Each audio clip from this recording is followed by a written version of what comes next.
সবাইকে আরেকবার স্বাগত। আজ আমরা বলবো পেঁয়াজুর গল্প।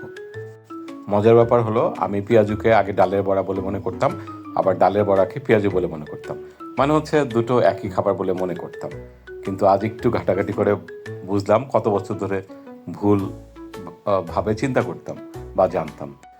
পেঁয়াজু হলো বেসনের সাথে পেঁয়াজ মরিচ মাখিয়ে তারপরে ডুবো তেলে ভাজা, আর ডালের বড়া হচ্ছে মুগ বা মসুর ডাল ভিজিয়ে তারপরে বেটে এরপরে পেঁয়াজ মরিচ এসব দিয়ে তেলে ভাজা।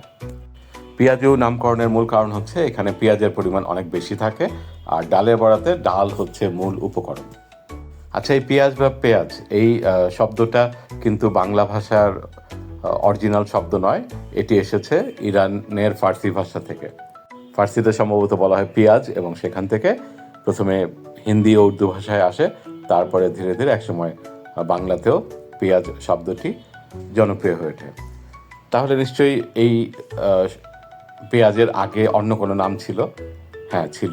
সেটা হচ্ছে পলান্ডু। পলান্ডু শব্দটি এসেছে সংস্কৃত থেকে।